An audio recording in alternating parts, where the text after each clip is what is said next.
sampai di RRI guys. Lihatlah kelanjutannya. Cing.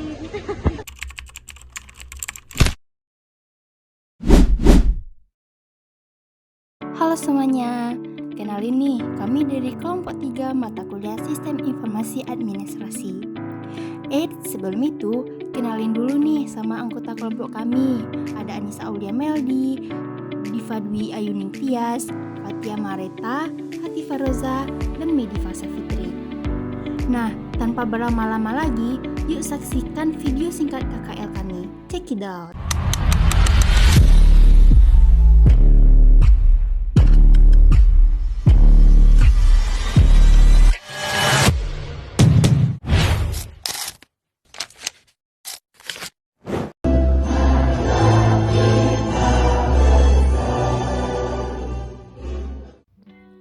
Radio Republik Indonesia, atau yang lebih kita kenal dengan RRI, adalah lembaga penyiaran publik milik negara yang sudah hadir sejak masa awal kemerdekaan. Sampai sekarang, RRI terus jadi tempat masyarakat mendapatkan informasi yang akurat, berita yang terpercaya, dan program-program yang edukatif. RRI itu bukan cuma radio biasa. Dengan jaringan yang tersebar di seluruh Indonesia, RRI berusaha memastikan setiap orang, baik di pusat kota maupun pelosok, tetap bisa mendapatkan informasi yang layak. Lewat siaran radio, konten digital, sampai program-program interaktif, RRI hadir sebagai media yang dekat dengan masyarakat. Ada seminar ke luar negeri misalnya, ada nilai jualnya. Di luar akademik misalnya teman-teman punya band, punya grup musik, kita ada program namanya live musik 2 kali dalam sebulan. Itu pengisi acaranya kita ambil biasanya dari teman-teman siswa.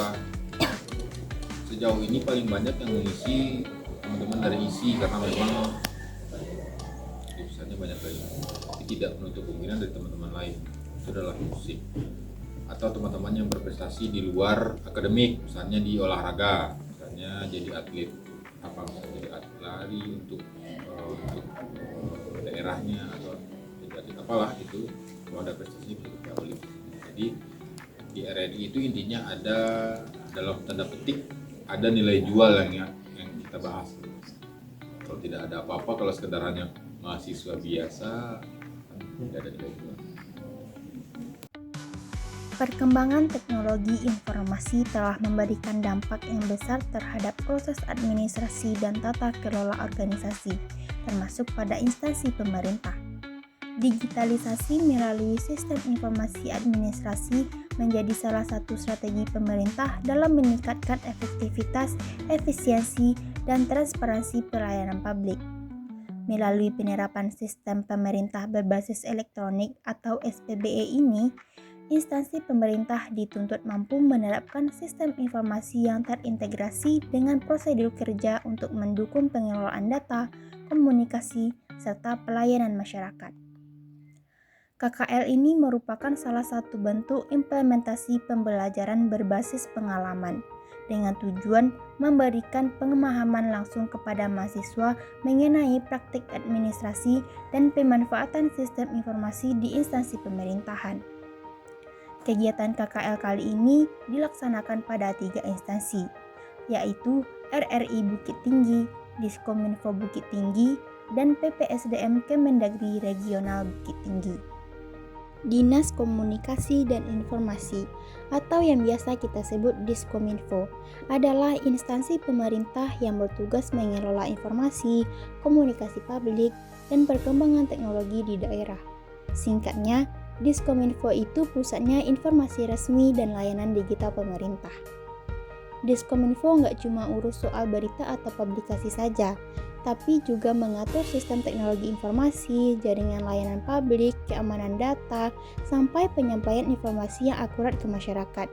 Jadi, lewat Diskominfo, masyarakat bisa tahu kebijakan terbaru pemerintah, kegiatan daerah, dan berbagai layanan digital yang semakin mempermudah aktivitas sehari-hari. Dalam kegiatannya, Diskominfo bekerja untuk memastikan informasi itu terbuka, mudah diakses, dan bisa dipercaya. mulai dari pengelolaan website resmi pemerintah, media sosial, layanan aduan masyarakat, hingga program literasi digital. Intinya, Diskominfo hadir untuk menyambungkan pemerintah dengan masyarakat lewat komunikasi yang cepat, jelas, dan transparan. Nah, selanjutnya kita bakalan kenalan dengan salah satu instansi yang perannya penting banget dalam meningkatkan kualitas aparatur pemerintah, yaitu Dinas PPSDM Kemendagri Regional Bukit Tinggi.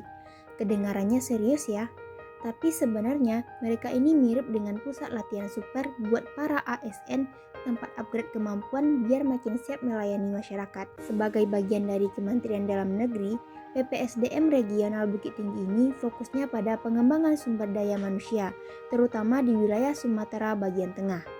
Mereka mengadakan berbagai pelatihan, bimbingan teknis, workshop, sampai pengembangan kompetensi yang bikin ASN gak ketinggalan zaman.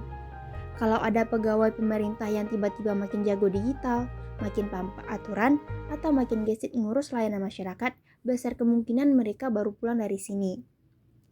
Yang menariknya nih, PPSDM Regional Bukit Tinggi bukan cuma soal belajar dan pelatihan, tapi juga membangun budaya kerja yang profesional, responsif, dan modern.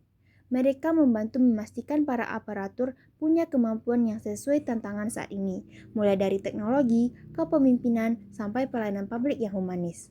Jadi itulah PPSDM Kemendagri Regional Bukit Tinggi, instansi yang mungkin kerjanya tampak tenang dari luar, tapi sebenarnya mereka adalah dapur utama pembentuk SDM pemerintah yang kompeten, siap pakai, dan bisa diandalkan.